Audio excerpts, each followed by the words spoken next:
Aujourd'hui, nous recevons pour vous de manière encore exceptionnelle le pasteur Jacques Collin. Donc, je voudrais parler aujourd'hui, puisque vous m'avez proposé de parler sur les dons spirituels. Il faudrait toujours mettre en relation, et c'est très important de comprendre, les dons spirituels, on devrait toujours les mettre en relation avec ce qu'on appelle les ministères dons. Il y a des dons spirituels, donc les dons de l'esprit, et puis il y a des ministères qui fonctionnent en même temps. Il n'y a pas de ministère sans don, ça n'existe pas. Parfois, quelqu'un qui va faire de l'enseignement et ne pas avoir un don pour la parole. Donc, les ministères dons fonctionnent d'office avec les dons de l'esprit. Maintenant, ça ne veut pas dire que tout le monde dans l'Église a un ministère particulier comme enseignant. Ça ne veut pas dire que tout le monde a un ministère de prophète, mais l'apôtre Paul va dire une chose importante, il va dire « Je voudrais que tous vous prophétisiez ». Donc, avant d'aller plus loin, j'aimerais quand même qu'on puisse lire le texte de 1 Corinthiens chapitre 12, si vous le voulez. Je pense que ça vaut la peine de le lire, parce que c'est très important de comprendre de quoi il s'agit. Donc, si vous voulez, nous pouvons commencer la lecture dans 1 Corinthiens 12. Il est dit au chapitre 12, verset 1. Il est clairement écrit pour ce qui concerne les dons spirituels. Pour ce qui concerne les dons de l'esprit, je ne veux pas, frères, évidemment les sœurs, que vous soyez dans l'ignorance. Vous savez que lorsque vous étiez encore des goïms, si vous voulez, je n'aime pas le mot païen parce que c'est mal traduit, c'est une mauvaise traduction, parce que le mot païen, on a l'impression que c'est tous des incrédules, mais en fait le mot païen qui est le mot goïm devrait être traduit non juif, lorsque vous n'étiez pas encore dans la situation de comprendre ces choses, vous étiez donc pas du peuple d'Israël, vous étiez étranger à ce peuple, vous vous laissiez entraîner vers les idoles muettes selon que vous étiez conduit. Pourquoi Paul dit-il cela? Parce qu'en fait, Paul va dire à un moment donné une chose très importante, il va dire que chaque idole, c'est très important ce que je dis, il y a un esprit. Et lorsque vous priez les idoles, vous priez des démons, dit Paul. Il ne faut pas ignorer que lorsque Paul parle à ces gens qui étaient autrefois des idolâtres, il leur dit que vous étiez connectés à d'autres esprits. Et c'est pourquoi il précise bien que maintenant, ce principe de connexion avec des autres esprits qui étaient de l'idolâtrie, il ne faut jamais croire que l'idolâtrie, c'est quelque chose de gratuit.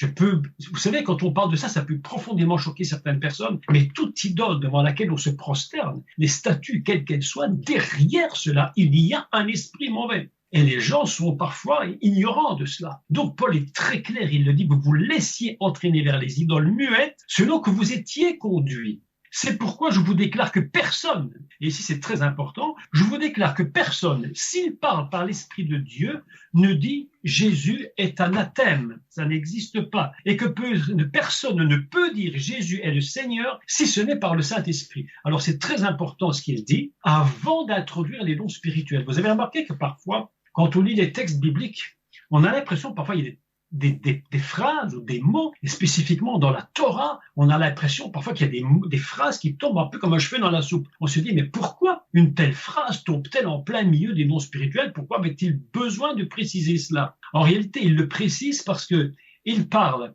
à des personnes qui étaient idolâtres, et à cause de cette idolâtrie, ils étaient connectés à des démons, et il dit, maintenant, il faut que vous sachiez que cela est terminé. Et Paul introduit une notion absolument fondamentale en ce qui concerne les dons spirituels, c'est la notion du Saint-Esprit.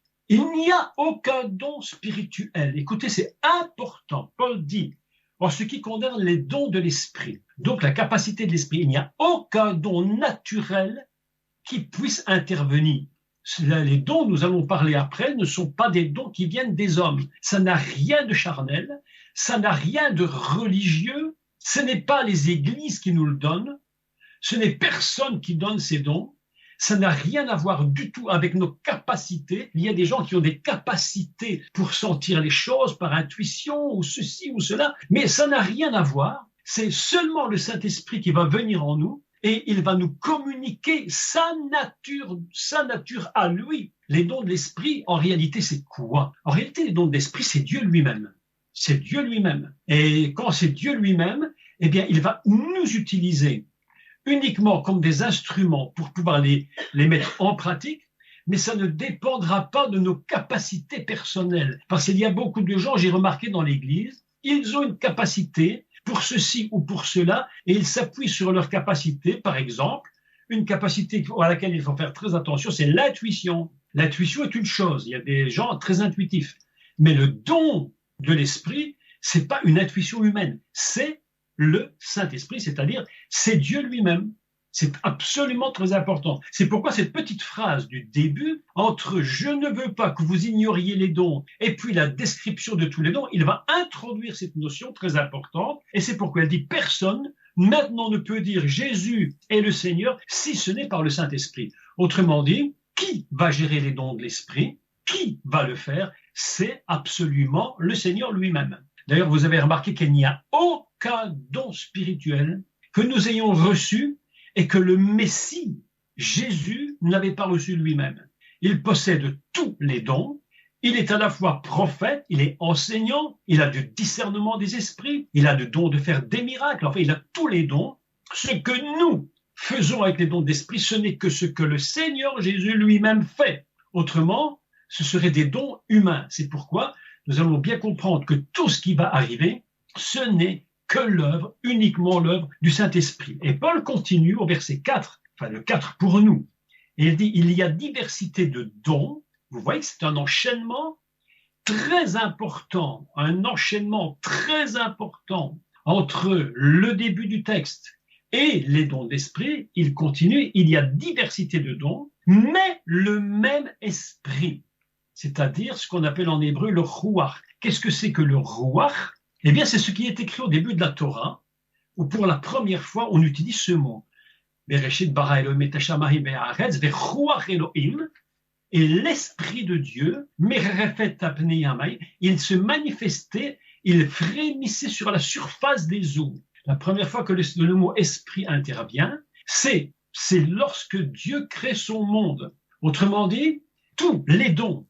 Alors là, c'est absolument fantastique parce que c'est quelque chose qu'il faut dire absolument, c'est qu'il n'y a aucun don de l'esprit qui n'ait existé après la création. Tout était dès le commencement de la création. Tout don de l'esprit existe dès le commencement. C'est pas quelque chose qui était, je vais dire, un peu étrange, mais c'est pas une invention de Dieu tout à coup parce qu'on en aurait besoin.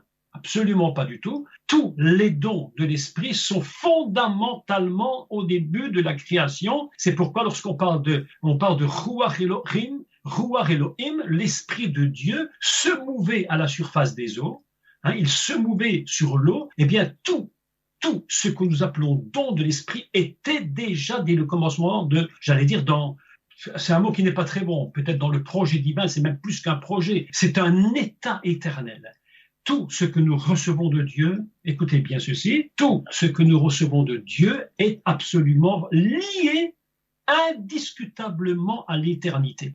Nous ne devrions jamais considérer un don, un ministère, un appel uniquement sur la base de la temporalité, c'est-à-dire de ce que nous faisons dans ce monde, dans le temps dans lequel nous sommes, mais nous devons toujours lier tous nos ministères et tous les dons au niveau éternel. D'ailleurs, le Messie, Jésus, disait toujours « Je suis venu pour vous, celui qui me connaît, celui qui entend mes paroles a reçu la vie éternelle. » Il ne parle jamais qu'il a donné la vie temporelle. Il ne parle jamais qu'il a donné la vie perpétuelle. Il parle toujours de l'éternité.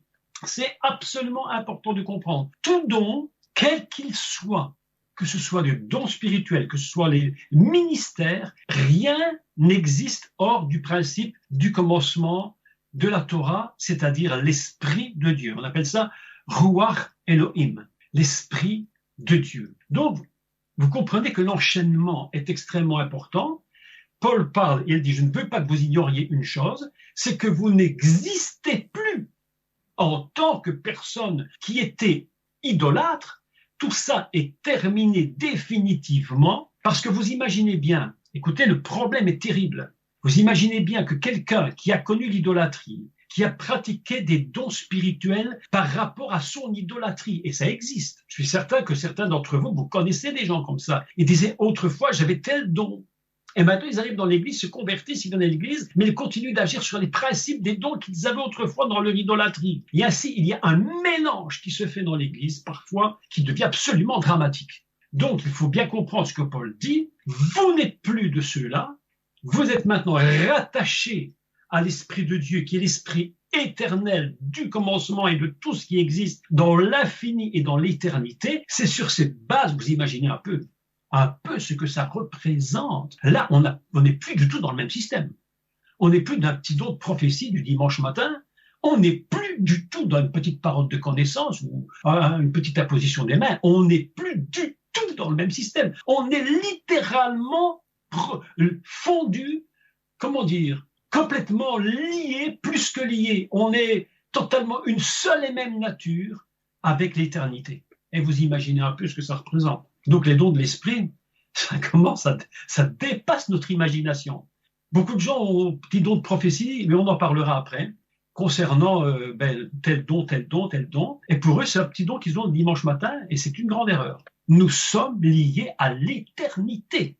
Donc je voudrais maintenant lire les dons de l'esprit. Donc, je reprends au verset 4. Il y a diversité de dons, mais le même esprit, c'est-à-dire que aucune personne ne peut dire j'ai un don plus important que le tien, parce qu'il n'y a pas un don qui est moins important qu'un autre don. C'est impossible. Pourquoi? Parce que c'est un seul esprit éternel. Comment voulez-vous? Et vous imaginez comment Dieu a la capacité, et j'allais dire, je vais dire une grosse bêtise, mais comment il a le courage de nous donner à nous ce qu'il est lui-même.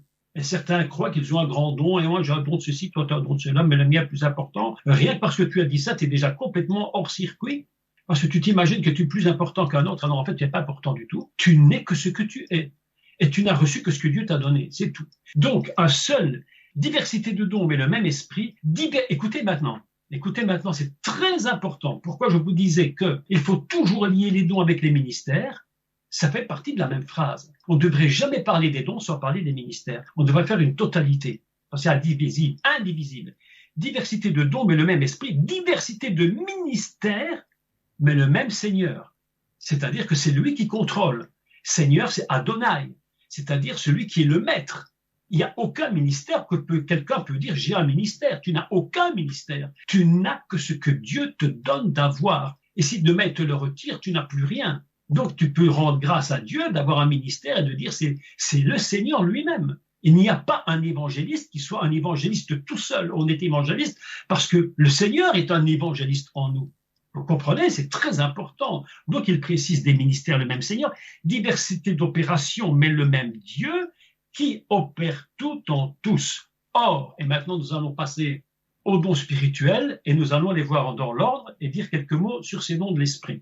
Il y a donc, or à chacun, la manifestation de l'esprit est donnée pour l'utilité commune. Ce n'est pas pour moi tout seul. Écoutez bien ce que je vais expliquer, parce qu'il faut quand même mettre les choses bien au point. Lorsque un miracle se fait en Martinique, lorsqu'un miracle se produit en Europe, en Asie, et vous ne savez même pas qu'il s'est produit en Chine un grand miracle, quelqu'un a prié pour un malade en Chine, et le malade qui était on va prendre un exemple extrême, le gars était quasiment mort, on lui appose les mains, le type se lève, il est guéri, c'est terminé, et le miracle s'accomplit. Mais mes amis, je vais vous dire quelque chose que vous ignoriez probablement, c'est que ce qui s'est passé en Chine avec ce miracle, c'est vous-même qui profitez de ce miracle.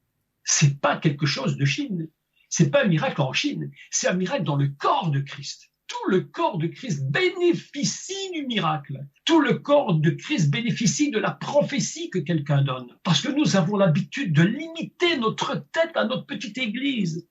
En disant, ça c'est notre église, on a prophétisé dimanche matin. Non, tu n'as pas prophétisé dans ta petite église. Tu as prophétisé dans le corps de Christ qui est le monde entier.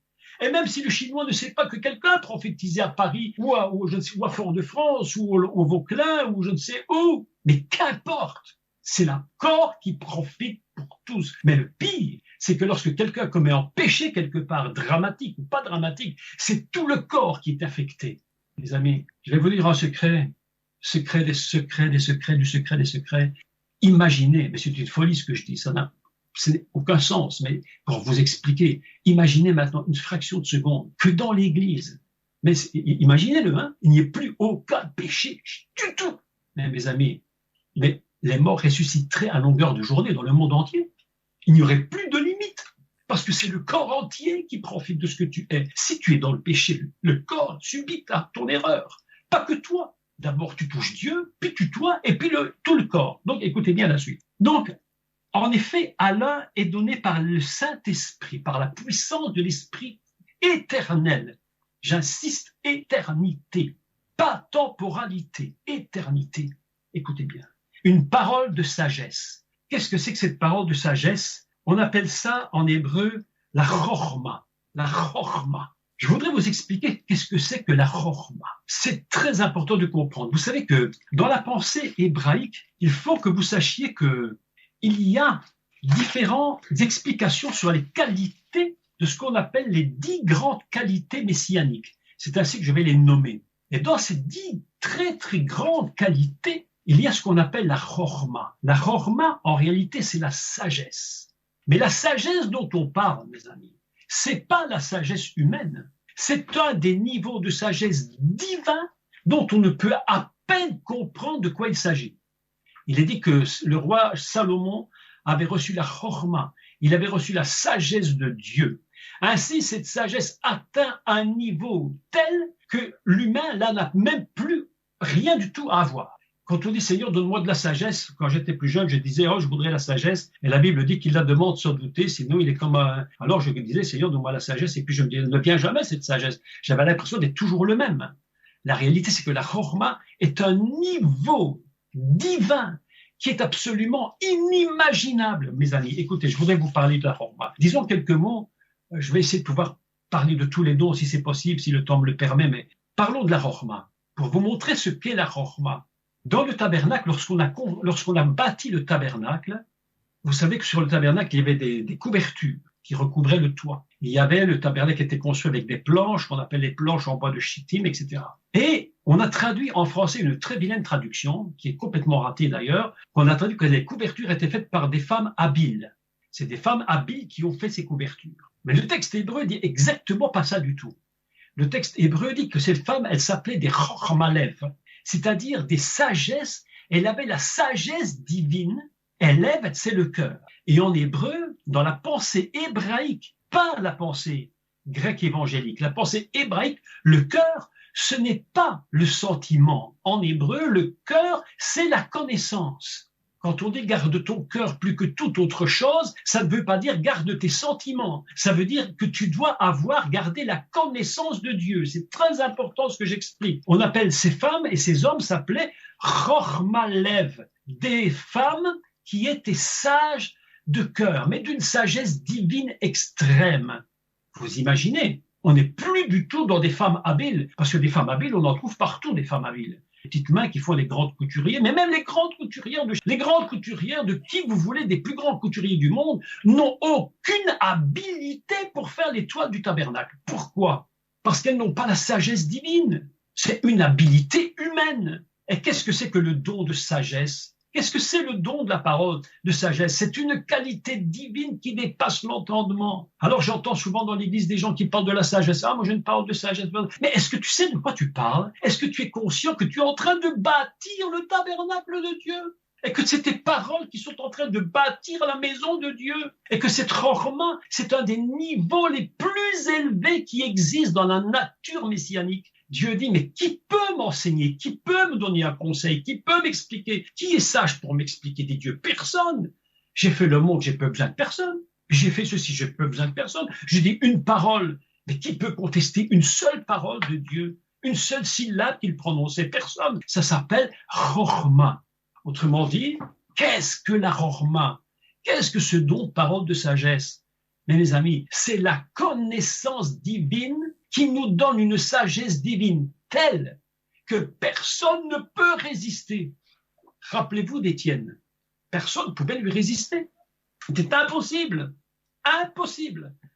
Et quand vous lisez le témoignage d'Étienne, si vous avez un peu de curiosité, vous allez vous rendre compte qu'en fait, il ne dit rien de particulier. Il ne fait qu'expliquer l'histoire depuis Abraham jusqu'à la venue du Messie. Il ne dit rien de spécial. Mais pourquoi ne pouvait-il pas résister à un tel homme alors qu'il disait des choses d'apparence absolument banales, que tout le monde savait en réalité? C'est parce qu'il avait atteint un niveau de sagesse tel qu'on appelle cela la chorma lev, un homme d'une connaissance non pas intellectuelle, mais totalement divine. Vous voyez ce que c'est que la Chorma. Vous voyez quand il est écrit qu'il donne en effet à l'un donné par l'Esprit une parole de sagesse. Mais vous imaginez ce texte, une parole de sagesse. On appelle ça en hébreu imre chorma. Imre, c'est un mot hébraïque qui signifie la parole. Lorsqu'il est dit au commencement, Dieu dit Vayomer Elohim. Cette parole, Dieu dit, ça vient du même mot du commencement de la création, mes amis. C'est le même mot qu'au commencement de la création. Dieu dit qu'il y ait. Eh bien, Imre Chorma, c'est le même mot utilisé pour bien vous montrer que le niveau de la connaissance divine est à un tel niveau que nous ne pouvons même pas comprendre. Si c'est pas Dieu, c'est impossible. Alors, je vous dis ça pour bien mettre en place dans la tête des gens qui nous écoutent et les auditeurs. Tu peux dire que tu as une parole divine, mais si tu n'es pas une femme et un homme de la parole de Dieu, parole créatrice, parce que lorsqu'il est écrit « Vayomer Elohim », il a dit Elohim, qu'il y ait des étoiles, qu'il y ait de la lumière, qu'il y ait. En fait, la parole de sagesse, c'est pas une parole qui est morte, c'est une parole de création divine. Vous imaginez ce que ça représente? On n'est plus du tout dans nos petites idées. Hein. On a complètement quitté nos petites idées là. Là, on passe à autre chose. On n'est plus du tout dans le même système. C'est pas, tiens, j'ai une parole de sagesse, Dieu me dit de te dire. Ah ben, Dieu me dit de te dire, il te dit quoi? Je ne sais pas ce que tu as. Dieu, mais si c'est de Dieu, mes amis, là, on atteint un sommet dont tu ne peux même pas imaginer. Les rabbins nous disent que la chorma, ça fait partie, mais c'est entre guillemets ce que je dis parce que c'est une explication rabbinique pour expliquer quelque chose d'un peu compliqué qu'on appelle les 10 splendeurs messianiques. Mais cette chorma, ils disent que c'est une des 3 qualités qui se trouve le plus proche de la couronne du roi. Le plus proche de la couronne du roi. Vous imaginez? La sagesse, on appelle ça chorma lev. Alors quand on appelle ça la sagesse, alors Imre chorma, il a été donné une parole de sagesse. Vous voyez qu'on pourrait parler pendant 1 heure sur chaque... Justement, pasteur Jacques, sans vous interrompre, est-ce que vous parlez directement de la Shekinah ou ça n'a rien à voir? La Shekinah, c'est autre chose. Mais tout voilà, est lié. C'est autre chose. Alors la Shekinah, c'est un mot hébreu qui n'existe pas. En réalité, c'est un petit peu une invention, un petit peu un mot qu'on a un petit peu inventé. En réalité, ça vient de Shrina. Dieu dit, il dit Shechen. Quand Dieu parle, il dit je veux habiter parmi mon peuple. Et quand il dit je veux habiter, en réalité, c'est le mot qu'on va utiliser en français, qu'on va traduire Shekinah, mais en réalité, c'est un mot qui simplement veut dire habiter. Je veux être au milieu de vous. Et même plus, c'est que ce mot, lorsqu'il est décliné dans une traduction hébraïque, décliné, ça veut dire un voisin. C'est surprenant. C'est comme si Dieu disait je veux être votre voisin. Je viens habiter à côté de chez vous et on va avoir un bon voisinage. C'est surprenant quand même comme mot. Donc la shrina, on appelle. Ça veut dire sheren, habiter, demeurer, s'installer. Donc, première chose que Dieu fait, il vient habiter en nous. Et s'il n'habite pas en nous, c'est pourquoi Paul commence en disant « Personne ne peut dire Jésus-Christ est Seigneur si ce n'est pas le Saint-Esprit ». Donc il précise bien que le Saint-Esprit est venu faire sa shrina en nous. Et quand est-ce qu'il fait sa shrina? Ben simplement lorsqu'il dit « Je vais construire un tabernacle ». Parce que je veux habiter au milieu de vous, je veux être votre voisin. Je suis au milieu, tu habites à côté de moi et on va faire du bon voisinage. C'est absolument incroyable. C'est un texte extraordinaire. C'est vraiment la cohabitation avec le Seigneur qui dit, moi, je vis au milieu de vous, j'habite avec vous, j'habite en vous. Si c'est comme ça, on va réussir. Si tu crois que tu es tout seul, ton don que tu crois avoir, c'est pas mon don à moi, c'est le tien. Donc là, ce qu'on appelle chorma lev, sage de cœur. Le cœur, je rappelle à tous les auditeurs, dans la pensée hébraïque, c'est pas le sentiment, c'est la connaissance. Quand il est dit qu'il faut garder son cœur plus que toute autre chose, les gens essaient de garder leurs sentiments, mais les sentiments sont très trompeurs. Tandis que la connaissance ne nous trompe pas. La connaissance, tu peux être triste, joyeux, le temps peut être beau ou mauvais, tu peux être en confinement ou pas en confinement, ça ne change rien que ta connaissance, c'est ta connaissance. D'accord? Voilà, donc la première chose, je voulais dire sur le don, parole de sagesse. La deuxième, c'est ce qu'on appelle imre da'at. Da'at. Écoutez bien. Da'at, en hébreu, c'est la connaissance. On appelle ça da'at, la connaissance. Imre da'at, parole de connaissance. Ça n'a rien à voir du tout avec une capacité humaine, comme je le disais tout à l'heure, où quelqu'un dit « Ah ben moi j'ai beaucoup d'intuition ». Ça n'a rien à voir avec l'intuition. La parole de connaissance, c'est autre chose que de l'intuition. C'est une connaissance qui est la connaissance divine pure. Dieu dit « Qui peut m'expliquer? Qui peut me donner des conseils? Qui peut me dire? Qui peut m'expliquer comment j'ai fait le monde ?» Il dit « Mais personne ne peut l'expliquer. » Je vais vous dire une chose que probablement on ne vous a jamais dit. Écoutez bien, c'est très important dans la pensée hébraïque. Dans la pensée hébraïque, il faut savoir, Dieu dit « Au commencement, Dieu créa ». Il n'est pas écrit « Au commencement, Dieu fit ». Pourquoi est-ce qu'il n'est? Pourtant, il a fait. Mais pourquoi c'est pas écrit « Au commencement, Dieu fait » et pourquoi au commencement, Dieu crée? Parce que si Dieu nous avait expliqué comment il fait le monde et son univers, ce ne serait plus la foi, ce serait simplement de la science. Et Dieu n'a pas besoin qu'on fasse de la science de sa création. Il dit, tout ce que je vous demande, c'est de croire et d'avoir la foi. Dieu, Bereshit bara, au commencement, Dieu créa, c'est pas au commencement, Dieu t'explique. Il n'a pas besoin de t'expliquer. Alors, ces deux premiers mots de la Torah nous conduisent dans la foi est absolument important parce que ce mot nous empêche de faire de la création de Dieu de la science. Vous avez remarqué qu'aujourd'hui, le monde cherche comment le monde a été créé. Les savants cherchent comment le monde est créé. On essaie de trouver le Big Bang, je ne sais pas, en fait, tout ce qui existe. Et on ne trouve jamais la solution parce que la solution n'est pas dans la connaissance scientifique, la solution est dans la foi. Bereshit bara, au commencement, Dieu créa. Donc, la connaissance, c'est quoi? C'est Dieu qui a cette, est-ce que j'oserais dire, cette folie de croire que nous sommes capables de recevoir ce que lui connaît. Mais est-ce que vous imaginez un instant ce que représente la parole de connaissance? Les gens croient que dans l'Église, ils ont la parole de connaissance. Ah, mon frère, Dieu m'a dit que tu avais fait ceci, Dieu m'a dit que tu vas aller faire cela. Et mes amis, ça c'est une chose. Mais lorsque tu rentres dans la véritable connaissance de Dieu, tu es dans une dimension qui dépasse tout ce que tu peux imaginer. Ça n'a plus rien à voir du tout avec l'humain. Je vais vous dire un secret très important. Écoutez-moi bien, c'est très important. Ça concerne tous les dons de l'esprit et ça concerne tous les ministères, sans exception. Lorsque tu as un don ou un ministère, c'est toute ta vie entière que tu dois consacrer à ton don. C'est pas un petit don de prophétie du dimanche matin où tu dis toujours 3 fois la même chose. Ça demande une connaissance de la parole de Dieu absolument extraordinaire. Parce que Dieu ne peut utiliser en toi que ce que tu connais. Donc tu as besoin d'être un homme ou une femme de la connaissance de la parole très profonde.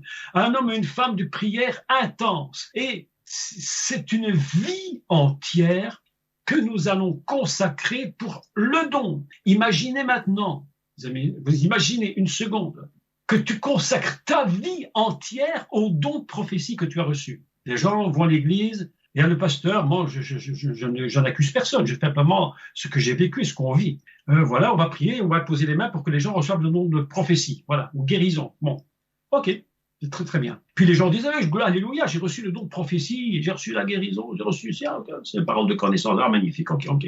Mais tu restes comme ça, tu ne fais rien de plus et t'attends le dimanche matin pour faire ta petite prophétie ou je ne sais quoi. Mais mes amis, mais vous êtes complètement à côté de la question. Mais c'est complètement raté. Ta vie entière va être consacrée à ton don. Il faut que nuit et jour, pour le reste de tes jours, si tu as un don de prophétie, que tu consacres ta vie à ça. C'est absolument incroyable. Vous imaginez maintenant, pour parler du don de prophétie, il faudrait parler pendant 1 heure ou 2 pour expliquer, mais qu'est-ce qu'un don de prophétie? Parce que c'est pas du tout ce que vous croyez. Les gens s'imaginent que le prophète parle de l'avenir. Et moi, je vous dis, c'est juste le contraire. Dans la pensée de la Torah, la pensée biblique, le prophète, c'est celui qui connaît le passé. Parce qu'on ne prophétise jamais l'avenir si on ne connaît pas le passé. C'est pourquoi dans le livre de l'Ecclésiaste, il est écrit une phrase. D'ailleurs, je sais si je peux essayer de la retrouver, je vais essayer de la retrouver rapidement parce que je vois que le temps passe à une vitesse absolument inimaginable. Inimaginable. Si je peux retrouver ça, je vais vous lire cette phrase de Salomon. Donc c'est vraiment vous imaginez Salomon qui est quand même celui qui connaît la sagesse. Je vais essayer de voir si je peux le trouver, si je le retrouve. Sinon, je le cite comme ça de mémoire. C'est lorsqu'il dit, je ne sais pas si je peux retrouver la référence directement, il dit « Tout ce qui a été sera, tout ce qui sera a déjà été. » Autrement dit, on n'invente rien. C'est tout ce qui sera a déjà été. Le don de prophétie s'appuie sur ça. Il faut que tu saches tout ce que la Bible dit hier, pour que tu puisses prophétiser pour demain. C'est très important. C'est-à-dire que beaucoup de gens s'imaginent que la prophétie, c'est simplement annoncer l'avenir, mais pour beaucoup de gens, la prophétie, c'est devenu un peu une sorte je dirais, de Madame Soleil qui raconte demain ce qui va t'arriver, alors que la prophétie, c'est exactement autre chose. Consacrer une vie, mais complète, entière, totalement. Sans vous interrompre, pasteur Jacques, je crois que c'est Ecclésiaste 1, le verset 9. Je ne sais pas si c'est ce que vous cherchez. Oui, vous pouvez le lire peut-être. Ce qui a été, c'est ce qui sera, et ce qui s'est fait, c'est ce qui... et ça continue. Je ne sais pas si c'est ça. C'est ça? Oui, c'est ça, oui, c'est ce qui a été fait. C'est ce qui a été fait. Alors, c'est tout à fait incroyable parce qu'on a l'impression qu'on va donner l'avenir, mais en réalité, je vous affirme que tout ce qui se passe dans le monde aujourd'hui, ce sont des choses qui se sont déjà faites. Et ça se termine en disant qu'il n'y a rien de nouveau. Bon, je vais lire entièrement. Donc, ce qui a été, c'est ce qui sera, et ce qui s'est fait, c'est ce qui se fera. Il n'y a rien de nouveau sous le soleil. Exactement. Alors, vous imaginez, quand on lit un texte pareil, alors ça paraît tout à fait étrange. Mais on se dit, mais comment c'est possible que ce qui va se faire, c'est déjà existé? C'est pourquoi le principe de la prophétie, c'est de savoir connaître toute la parole, et c'est cette parole du passé qui va nous révéler tout ce que va nous donner l'avenir. Donc, vous imaginez, quelqu'un qui dit, moi j'ai un petit don de prophétie, et tout ce qu'il connaît, c'est car Dieu a tant aimé le monde qu'il a donné son Fils unique, ben, tous les dimanches matin, il va prophétiser ça. Il ne pourra pas prophétiser autre chose, il ne connaît rien. Comment voulez-vous que l'Esprit utilise ce qu'il n'a pas en lui? La Bible dit, nous avons en nous, il ne peut utiliser que ce que nous avons. Nous ne pouvons donner que ce que nous avons reçu. Mais si tu ne reçois rien parce que tu ne consacres pas ta vie à ton don, tu ne peux rien prophétiser d'autre que ce que tu connais. C'est pourquoi le dimanche matin, en général, les prophéties sont extrêmement minimum et que dans le monde, je vous affirme qu'il y a très peu de ministères de prophètes. Très peu. Pourquoi? Parce que les gens se contentent d'une imposition des mains pour un don de l'esprit, mais qu'en réalité, ils ne consacrent pas totalement leur vie à ça. Donc, je suis obligé d'aller vite, parce qu'autrement, il ne reste plus beaucoup de temps. Hein. Vous voyez, on a seulement parlé de deux petits dons, là, mais il y en a encore beaucoup. Alors, on a la foi. Parlons de la foi. Qu'est-ce qu'on appelle la foi en hébreu? Ben, c'est pas tellement ce qu'on croit non plus en français. La foi en hébreu, on appelle ça la emunna. Emunna. Qu'est-ce que c'est la emunna? Français, traduction, la foi. Mais la foi, ça ne veut pas dire grand-chose. Parce que la foi, tout le monde a de la foi.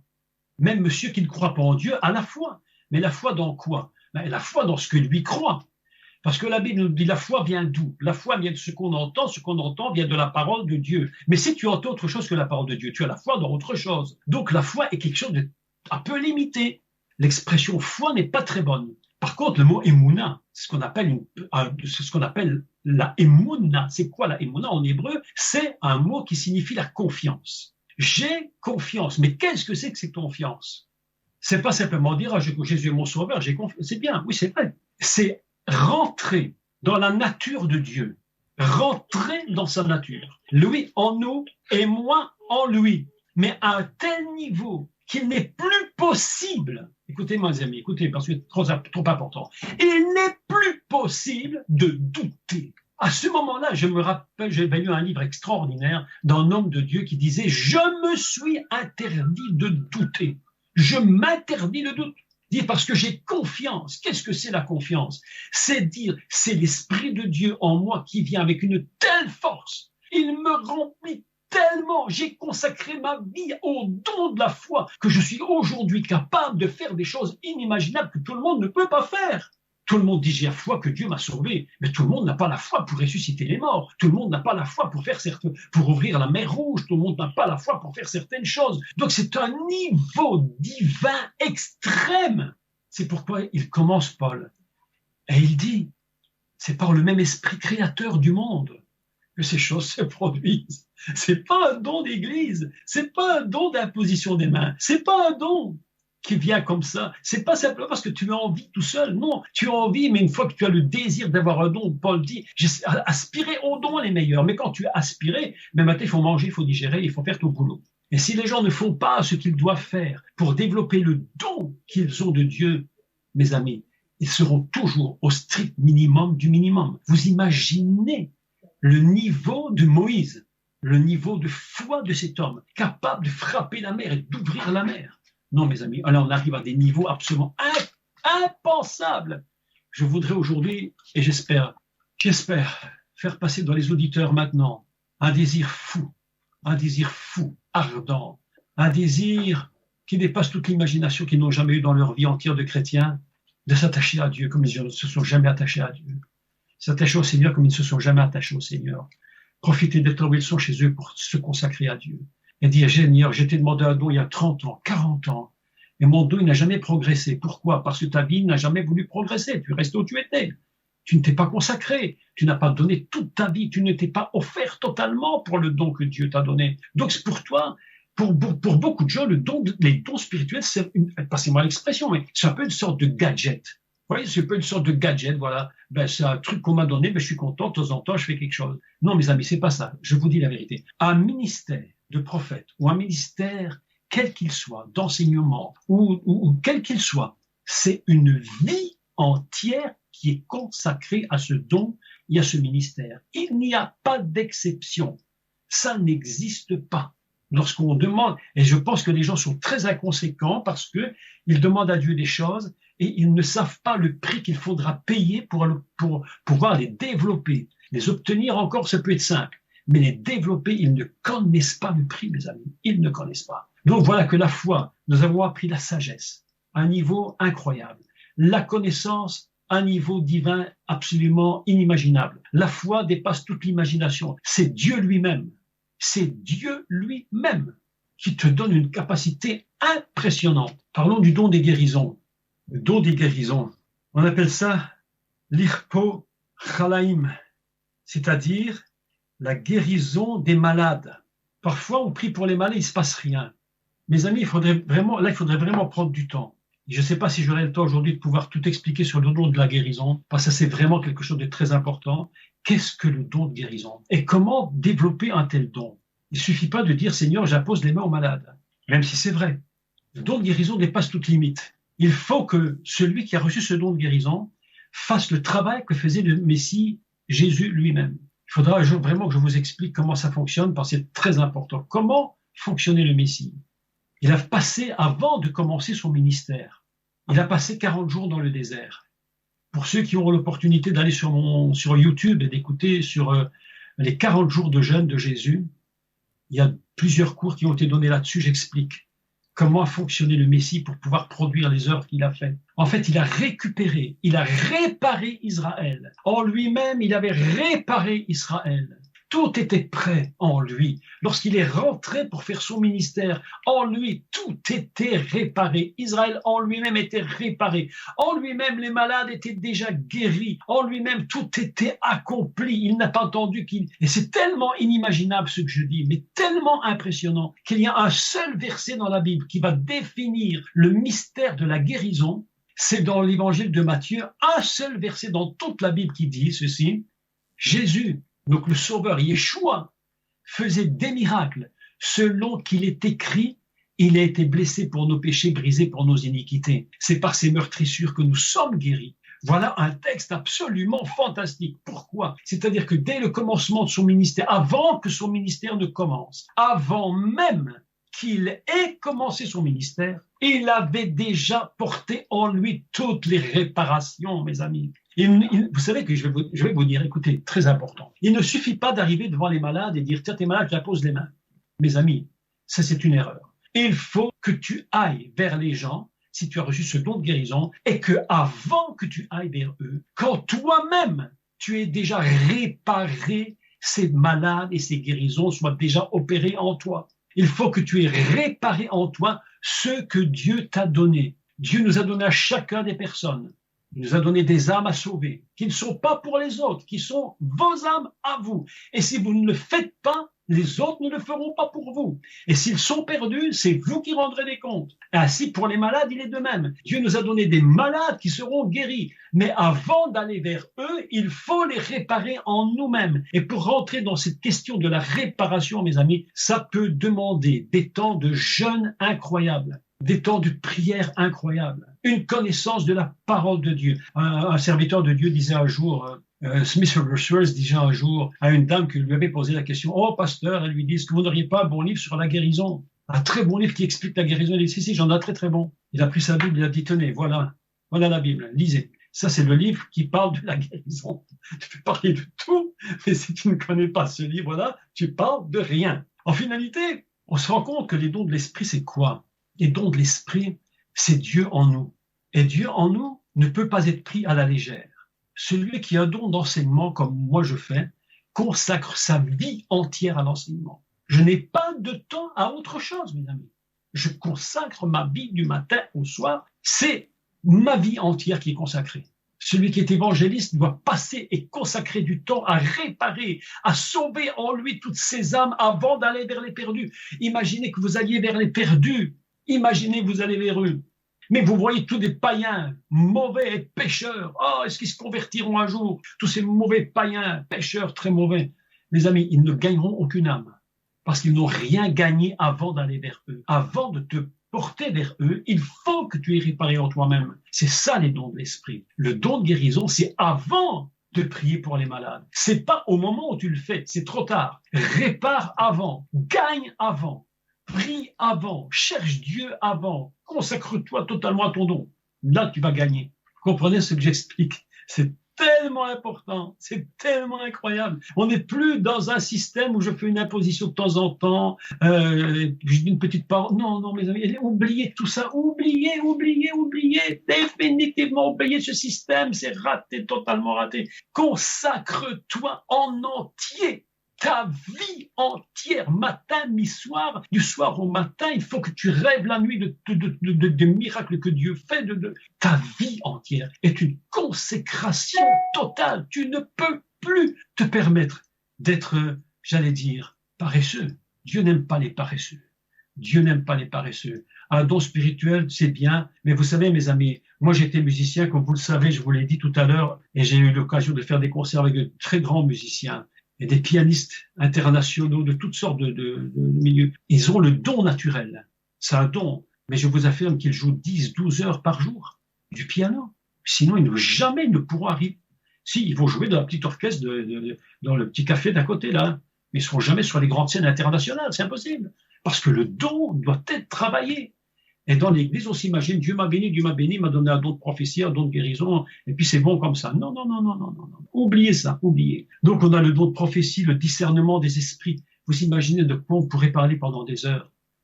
Le discernement des esprits, mes amis, c'est pas de l'intuition. C'est pas de l'intuition.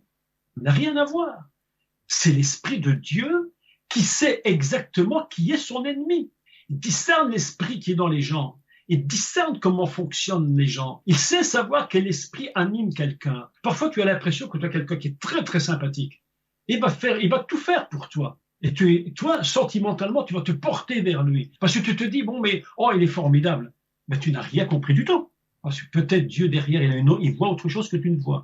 Et c'est très bien qu'à long terme, probablement, il te fera des gros problèmes. Ça, c'est le discernement des esprits. C'est pourquoi on ne comprend pas très bien qui est Dieu. Parce que lorsque Dieu dit au roi Saül, va tuer cet homme, il dit, mais qu'est-ce que c'est cette histoire? Saül dit, mais tu m'aimes, c'est quoi ça?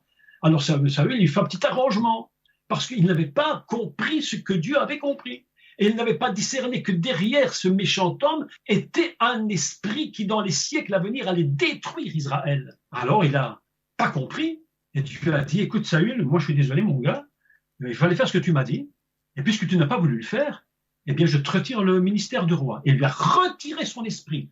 Alors, on a l'impression, écoutez le don des discernement des esprits. Et le roi David, lui, c'est autre chose. On a l'impression qu'il a fait un péché bien plus grave, même bien plus grave que Saül. Il a commis un adultère avec une femme, il a pris la femme, il a fait une histoire pas possible. Mais voilà que Dieu dit, non, ça c'est un homme selon mon cœur. Ah bon, c'est un homme selon ton cœur? Mais il a fait pire que Saül. Dieu dit, non, tu n'as pas compris. Moi, j'ai vu à long terme, mais toi, tu ne vois qu'à court terme. Le discernement des esprits, mes amis, c'est pas une chose à court terme. C'est l'esprit de Dieu qui voit à très, très long terme. Un jour, si vous avez du temps, si vous me le permettrez, je vous ferai un enseignement incroyable sur un texte que vous ne pouvez même pas imaginer, l'immensité prophétique du texte, de l'histoire du prophète Élisée. Le prophète Élisée, c'est pas un homme à court terme, c'est un homme qui va prophétiser dans sa vie à long terme jusqu'au retour du Messie. Alors, mais pourtant, il n'a jamais parlé de ça.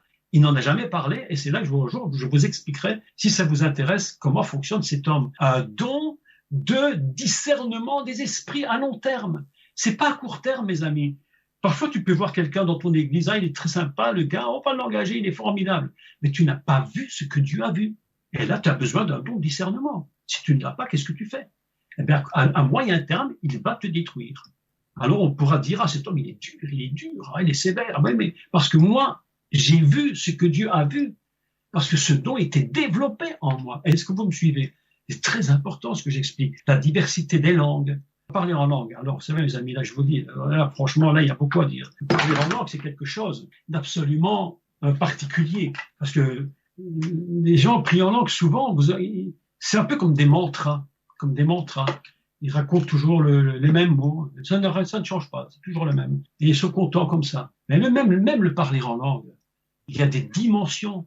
Il y a des dimensions que tu peux atteindre. Et lorsque l'Esprit de Dieu te saisit et qu'il te donne de parler par l'Esprit les langues célestes, une langue qui n'est pas une langue humaine, c'est inspiré directement de l'Esprit fondateur du monde, mes amis. Oh là là là là là, là je vous raconte l'histoire. C'est cet Esprit qui a créé le monde qui te donne de prier en langue. C'est cet Esprit qui a créé le monde. Alors tu t'imagines la puissance de cette parole.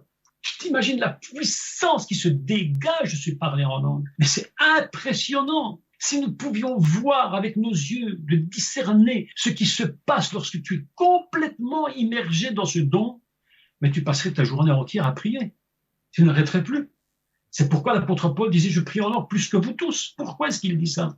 Mais pourquoi il dit ça? Mais tout simplement parce qu'il a compris que ce don n'était pas simplement un blablabla, 3 fois par jour, 3 petites secondes par le dimanche matin. On est passé à autre chose, mes amis. Vous savez, il faut que l'Église revienne à des choses sérieuses aujourd'hui.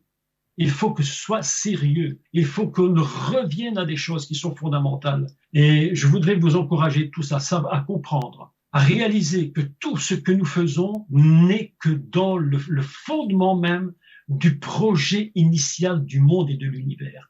Hors de ça, il n'y a rien qui soit valable. Rien du tout. Quand tu pries, quand tu fais les dons de l'esprit, quand tu fais les ministères, tu ne fonctionnes qu'au niveau de la création du monde. Chaque jour que tu te lèves, tu crées le monde avec Dieu. Tu es dans une création du monde. Tu dis, mais comment est-ce possible? Mais tout simplement parce qu'il est écrit dans la Torah, premier chapitre, Vaï Erev, Vaï Boker, il y eut un soir, il y eut un matin. Tous les jours, c'est écrit. C'est-à-dire que tous les jours qu'ils viennent, c'est un recommencement du monde. Tous les jours qui sont là, tu es en train de recommencer le monde avec Dieu. Tous les jours, tu es avec lui immergé dans sa présence. Tous les jours, l'Esprit de Dieu frémit sur les eaux de ta vie. Tous les jours, l'Esprit de Dieu te conduit. Tous les jours, tu es avec lui. Tu ne peux plus le quitter. Il ne peut plus te quitter. Lui, il ne veut pas te quitter. Mais nous ne voulons pas non plus le quitter. Tous les jours, tu recommences le monde avec Dieu. C'est l'Esprit du monde, l'Esprit du commencement. C'est la parole du commencement. Quand tu pries en d'autres langues, c'est la parole du commencement.